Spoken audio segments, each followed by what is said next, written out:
Hello Wangshan lovers and Ejan lovers. तो guys, कैसे हैं आप सब? मुझे उम्मीद है आप सब बिल्कुल ठीक होंगे। तो जल्दी से हम अपने नेक्स्ट पार्ट को स्टार्ट करते हैं। तो अभी तक हमने देखा था कि हमारी क्वीन लैंचिंग की डेथ हो जाती है उस स्वॉर्ड की वजह से, और चिरैन ने हमारे वांगजी और वशियान दोनों को ही कर्स किया है। और इसकी वजह से, ये सब कुछ होने की वजह से हमारा भांगची एकदम टूट गया है। वशियान उसे संभाल रहा है, वशियान ने उसे टाइटली हक किया है, बट भांगची का पेन एक हक से कम होने वाला नहीं था। उसने एक ही दिन में उसके सबसे मोस्ट प्रीशियस 2 पर्सन्स को खो दिया था। सबसे पहले उसकी मदर, जिन्होंने उसे इस दुनिया में लाया है, जिन्होंने उसके छोटे छोटे हाथों को पकड़कर इस दुनिया में चलना सिखाया, जिसने उसे बोलना सिखाया, उसकी हर एक गलतियों पर उसे डांटा है, खाना ना खाने पर उसे पनिश किया है, उसके साथ खेली है, उसके साथ मिलकर कई बार हर एक शरारत में उसका साथ दिया है, और कई बार उन शरारतों की वजह से उसे डांट भी पड़ी है उसकी मदर से। वो सब भी पल उसकी आंखों के सामने फ्लैश हो रहे थे। बचपन से लेकर अभी तक जो भी उसे याद है, जो भी पल उसने अपनी मदर के साथ बिताए हैं, वो सब कुछ वो याद कर रहा है। उसे बहुत ज़्यादा पेन होता है, उसे बहुत ज़्यादा दर्द होता है अपने दिल में। और तब और दूसरा पर्सन, उसके ग्रैंडपा, वो उसकी सच्चाई नहीं जानता है। इससे पहले तो नहीं ही जानता था, बट उन्होंने सबसे ज़्यादा वांगची को प्यार किया है। हालांकि एक मतलब के लिए ही सही, बट वांगची के लिए वो प्यार तो प्यार था ना। उसके ग्रैंडपा का वो सच्चा केयर, उसके शिफू, जिन्होंने उसे सब कुछ सिखाया, आज आज वो बिजन चला सकता है उसके ग्रैंडपा की वजह से। आज वो इस काबिल है सिर्फ़ और सिर्फ उसके ग्रैंडपा की वजह से। जो भी नॉलेज उन्होंने उसे दी, हर बार उसकी गलतियों पर उसे डांटा है, उसे प्यार से संभाला है, उसे समझाया है। आज उसकी वजह से इस दुनिया के 2 सबसे मोस्ट प्रीशियस, उसकी वर्ल्ड के 2 पीपल आज आज उसके पास नहीं है। और उसके डैडा, उनकी हालत तो वो वर्ड्स में एक्सप्लेन भी नहीं कर सकता है। उसके लाइफ में बहुत सारे पर्सन्स हैं, वो एक राजकुमार है, उसके वर्ल्ड के हर एक पर्सन की एक खास जगह है उसके दिल में। बट ये तीन पर्सन उसके दिल पर रूल करते थे, और आज ये जगह एम्प्टी हो गई। आज उस जगह को भरने के लिए कोई नहीं है, आज उस जगह को फिल करने के लिए कोई भी नहीं है। वो जगह खाली हो गई। वो पेन, वो सब कुछ भांगजी संभाल नहीं पा रहा था। भांगजी वशियान को तुरंत ही पुश करता है। वो वशियान की बातें बिल्कुल भी नहीं सुन रहा था, वो अपने ख्यालों में था, और वो कहता है, दूर हो जाओ मुझसे, तुम तो मुझसे नफरत करते थे ना, तुम तो चाहते ही थे कि मैं मर जाऊं, तो फिर क्यों कर रहे हो ऐसा? क्यों चाहते हो कि मैं जिंदा रहूं? देखो मैंने क्या कर दिया। मैंने मेरी डाडा की सबसे प्यारी चीज़, उसने उनकी वाइफ को, उनके डैड को मैंने छीन लिया। ये मैंने क्या किया? क्या ये मैं दिख नहीं रहा है? लोग कहते थे कि मैं हैप्पीनेस लाऊंगा, पर देखो मैंने क्या किया। मैंने मैंने उनकी लाइफ को डिस्ट्रॉय कर दिया। मैं नहीं जानता पास्ट में क्या हुआ था, मैं नहीं इंटरेस्टेड हूँ जानने में, और अगर मैं जानता भी हूँ तो मैं उसे भूल जाना चाहता हूँ, क्योंकि मैं ऐसे नहीं जी सकता। इस पेन के साथ, इस गिल्ट के साथ नहीं जी सकता मैं, कि मैंने अपनी ही फैमिली को डिस्ट्रॉय कर दिया। मुझे मर जाने दो, तुम मेरी वचन वापस करो मुझे। और तुम कौन होते हो ये कहने वाले कि मैं जिंदा रहूं या ना रहूं? तुम मेरे मेड नहीं हो, तुम केवल एक ऐसे इंसान हो, तुम एक बॉडी गार्ड हो बस। मदर मून ने तुम्हें बनाया था मेरी रक्षा करने के लिए, दैट्स ऑल। हम दोनों फेटेड मेट नहीं हैं, मेरे दिल में तुम्हारे लिए जगह नहीं है। मैं नहीं समझता प्यार क्या है। 2 बातें प्यार का मैं कर भी नहीं सकता। तुम मुझसे प्यार करना चाहते हो, तुम मेरी केयर करना चाहते हो, जबकि मैं खुद से सबसे ज़्यादा नफरत करता हूँ। तुम मुझसे प्यार नहीं कर सकते, तुम नहीं कर पाओगे, क्योंकि हम उसी पर्सन से प्यार कर सकते हैं जो खुद से प्यार करता हो। फिर मेरे दिल में सबसे ज़्यादा रिग्रेट है कि क्यों मैं इस दुनिया में आया, आखिर क्या सज़ा थी, क्या गलती थी मेरी जो मुझे ये सज़ा मिली। मेरी वजह से मेरे डैड की हालत देखो, जिनके चेहरे पे हमेशा एक स्माइल रहती है, आज उनके आंसू थम नहीं रहे हैं। वो स्पिरिट रैलम जो हमेशा चहकता रहता था खुशियों से, आज उजड़ चुका है। और तुम कह रहे हो कि मैं जिंदा रहूं? क्यों जिंदा रहूं मैं तुम्हारे लिए, जबकि तुम मेरे कुछ नहीं लगते? नहीं, तुम्हारे पास कोई राइट नहीं है मुझे रोकने का। तुम बस एक बॉडी गार्ड हो जिसका काम था मुझे प्रोटेक्ट करना, और तुमने किया, तुमने अच्छी तरीके से वो काम किया। अब तुम्हारा काम ख़त्म हो चुका है, और ये जो मेड बॉन्ड है वो भी ख़त्म हो चुका है। तुम्हें यकीन नहीं है ना? देखो अपने फिंगर्स में देखो, वो धागा तो टूट चुका है। इसका मतलब मैं और तुम आज़ाद है।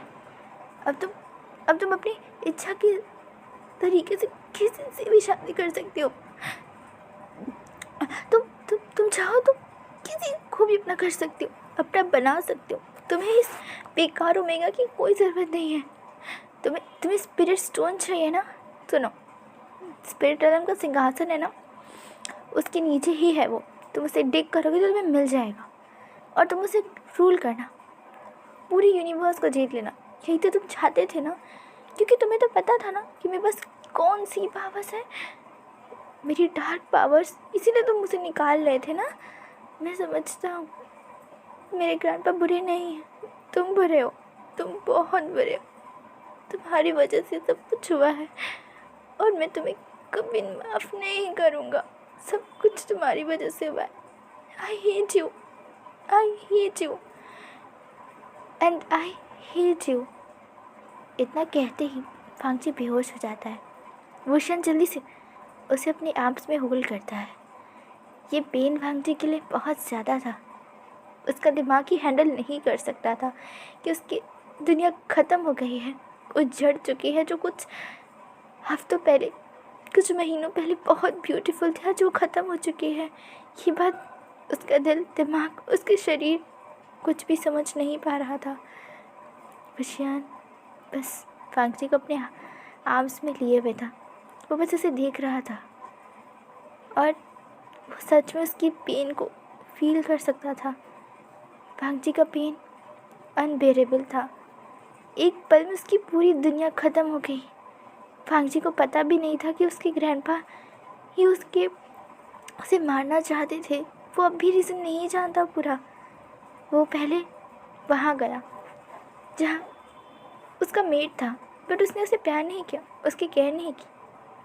और फिर वो एक ऐसी दुनिया में आया, एक प्लेनेट पे आया जहाँ पे उसने अपना सब कुछ खो दिया। उसे अभी भी नहीं पता है कि पास्ट में क्या हुआ था। वो नहीं जानता, वो नहीं समझना चाहता। वो बस इतना जानता है कि उसकी वजह से सब कुछ हुआ। वुशियान अभी भी उसे हग किया हुआ था, बहुत टाइटली, और वुशियान के आंसू से भी आंखों से आंसू गिर रहे थे। और तभी वहाँ पे मदर मून आती है। वो वुशियान को और लैन हुआन को संभालती हैं। दोनों की ही हालत कुछ खास अच्छी नहीं थी, बट लैन हुआन की हालत तो वुशियान से ज़्यादा बुरी थी, क्योंकि वुशियान का मेट अभी भी उसके बाहों में सांसें ले रहा था। बट लैन हुआन का मेट लैनचिंग तो अब इस दुनिया में एग्जिस्ट भी नहीं करती है। मदर मून सबसे पहले हुआन के पास जाती हैं, उसे शांत करती हैं और कहती हैं, हुआन ये क्या कर रहे हो? इस तरीके से तुम टूट जाओगे तो क्या होगा? तुम स्पिरिट रैलम के किंग हो, संभालो खुद को, अपने बच्चे की तरफ देखो, टूट गया है वो, उसे संभालो। हुआन गुस्से में कहता है, नहीं संभालना मुझे कुछ भी। क्यों संभालूं मैं इस दुनिया के लिए? नहीं संभालना मुझे इस दुनिया के लिए कुछ भी, और नहीं करना मुझे कुछ भी। मैं नफ़रत करना चाहता हूँ सबसे। इन सब की वजह से मैंने अपनी वाइफ को खो दिया। क्यों करूँ मैं इनसे केयर? क्यों करूँ मैं इनसे प्यार? नहीं करना मुझे कुछ भी। और वो बहुत बुरी तरीके से रोने लगता है। मदमून उसे काम डाउन करती है, उसे शांत करती है और उसे कहती है, अगर लैंचिंग होती तो मैं ऐसी हालत में देखकर क्या वो खुश होती? वो तो हमेशा उसकी वांगजी की प्रोटेक्शन चाहती थी ना। वो तो हमेशा चाहती थी कि अगर उसे कुछ भी हो तब भी उसका बच्चा ठीक रहे। आज देखो वांगजी ठीक है, वो वशियान के आर्म्स में है और तुम ऐसे इस तरीके से बिहेव कर रहे हो। क्या करूँ मैं? मेरी मेट को मैंने खो दिया है और मैं उसे दुनिया में सबसे ज़्यादा प्यार करता हूँ, वांगजी से भी ज़्यादा करता हूँ। अगर वो नहीं तो मुझे कोई भी नहीं चाहिए। बट तुम अपने दायित्वों से, तुम अपनी ड्यूटीज़ से पीछे नहीं हट सकते हो। मैं हटूँगा, नहीं रहना मुझे कुछ का कहीं का भी किंग। जब मैं इतनी पावर्स रखकर भी क्या करूँगा जब अपनी वाइफ को मैं वापस नहीं ला सकता, जबकि वो एक मॉर्टर है, वो कभी मर नहीं सकती थी। बट फिर भी आज उस स्वॉर्ड की वजह से आज वो नहीं है। क्या करूँ मैं? बताइए आप, क्यों करूँ मैं इन सब की खैर? पर वशियान वो संभाल लेगा सब कुछ। कैसे संभालेगा वो? क्या उसे कुछ भी पता है? हाँ, मैंने बताया है उसे। नहीं, वो इस श्राप को नहीं टाल सकता है। और भांगजी, वो तो उसे नफरत करता है। बट हुआन, बात को समझो, तुम ये गलत कर रहे हो। बहुत देर समझाने के बाद फाइनली हुआन शांत होते हैं और तब मदमून उसे वहाँ से लेकर हमारे वशियान के पास आती है, क्योंकि वो दोनों थोड़े डिस्टेंस पे थे और लैंचिंग की बॉडी तो पहले ही वहाँ से एयर में वैनिश हो गई थी, गायब हो गई थी उस वॉर्ड की पावर्स की वजह से। बस हमारे लैनवान तो वहाँ बैठे हुए थे, एक बुत बनकर, एक पुतले बनकर। उन्हें कुछ समझ नहीं आ रहा था। वो वशियान के पास जाते हैं और अपने बच्चे को देखते हैं जो अनकॉन्शियस उसके बाहों में था। वो धीरे से उसके सर को पैट करते हुए कहते हैं, वांगजी, ये सब तुम्हारी वजह से नहीं हुआ मेरे बच्चे, ये सब नियति थी, ये सब होना ही था और ये होकर ही रहता। ऐसे नहीं तो किसी और तरीके से होता मेरे बच्चे। मुझे पता है अगर लंचन यहाँ होती तो मुझे बहुत डांटती कि मैंने एक पल के लिए सब ब्लेम तुम्हें देना चाहा। वो मुझे बहुत पिटाई करती मेरी, बट मैं क्या करूँ? मैं नहीं संभाल पा रहा इस पेन को। शायद से मुझे यहाँ रहना ठीक नहीं है। अगर मैं यहाँ रहा तो बहुत दिक्कत हो जाएगी। मैं तुम्हें हर्ट कर दूँगा मेरे बच्चे, मुझे माफ़ कर दो। बट अब तुम्हारे डैड को यहाँ से जाना होगा। वो मदमून की तरफ मुड़ते हैं और कहते हैं, मदमून, मैं अपनी ड्यूटीज़ को मेरे होने वाले सन इन लॉ को देता हूँ। आज से वही मेरे स्पिरिट एलम का किंग होगा और मैं अब कुछ समय के लिए सेक्लूसन में जाना चाहता हूँ। कुछ सदियाँ मैं सेक्लूसन में बिताऊँगा ताकि मैं लंचिंग का यादों की वजह से मेरे बच्चे को कुछ ना कर दूँ। मैं नहीं जानता मैं क्या कर बैठूँगा, इसीलिए मैं कुछ समय के लिए सेक्लूसन में जाऊँगा और शायद दुनिया जब ख़त्म होने वाली होंगी ना तो मैं ज़रूर लौटूँगा इस दुनिया का तबाह देखने, क्योंकि इस दुनिया की वजह से ही मेरी दुनिया ख़राब हो गई, बिखर गई, टूट गई। इसलिए मैं इस दुनिया का अंत देखने ज़रूर वापस आऊँगा। वैसा कहकर वहाँ से चले जाते हैं और यहाँ बुशियान ये सब कुछ सुन रहा था। उसे बहुत ज़्यादा पेन होता है कि आखिर वांगजी के पास केवल उसके डैडी बचे थे जिनसे वो सबसे ज़्यादा प्यार कर सकता था, प्यार पा सकता था, संभाल सकते थे वो उसे। बट अब वो भी सेक्लूजन में जा चुके हैं, सदियों के लिए जा चुके हैं, कि उनका लौटना शायद अभी तो नामुमकिन है। तब मदमून प्यार से बुशियान के सर को सहलाती है और कहती है, मेरे बच्चे, तुम्हें स्ट्रॉन्ग बनना होगा, तुम्हें इस एंजल को संभाल कर अपने पास रखना होगा। इसके अपनों ने तुम्हें दिया है जिम्मेदारी, अब तुम्हें इसकी दुनिया को संभालना होगा, दोबारा बनाना होगा। बट मैं ये कैसे करूँगा? मुझे नहीं पता। मदमून प्लीज़। मदमून कहती है, ऐसा करो, तुम स्पिरिट रलम को मून रलम से जोड़ दो और तब तुम वहाँ पर एज किंग और एम्प्रेस बनाओ और वांगची को वहाँ की एम्प्रेस बनाओ। बट वो दोनों रेलम्स जुड़ कैसे सकती हैं? जुड़ सकती हैं क्योंकि वो दोनों रेलम किसी समय एक ही थी, बट उसके 2 टुकड़े हो गए एक वजह से। जब चिरैन अपनी फुल पावर्स में था तब उसने अपने स्पिरिट रेलम के एक टुकड़े से इसे बनाया था ताकि वो यहाँ हर वो गलत काम कर सके। बट मैंने इस रेलम को प्योर कर दिया, इसीलिए इसका नाम मून रेलम रखा गया मेरे नाम पर। और रही बात वो तो जोड़ने की, तो वो मैं खुद कर दूँगी और अब तुम्हें संभालना होगा। बट मदरमून, इसके श्राप का क्या? इसका श्राप मुझे भी है, मैं कैसे संभालूँ? इस श्राप का असर मैं कैसे कम करूँ? मैं नहीं चाहता कि ये भूल जाए, ये मुझसे नफरत करे, ये मुझे भूल जाए और ये बार बार उस अर्थ पे जाके बार बार उस पेन को सहे। मेरे दर्द, मुझे खोने का, मुझे पाने का, वो हर एक चीज़ वो दर्द सहे। मैं इसे दर्द में और नहीं देख पाऊँगा। तो फिर इसके हर एक श्राप का असर तुम्हें खुद पर लेना होगा खुशियान। मैं ये करने को तैयार हूँ, बट कैसे? मैं कुछ भी करूँगा इसके लिए। प्लीज़ मुझे बताइए कि मैं क्या कर सकता हूँ। तो खुशियान, तुम्हें पता है श्राप क्या होता है?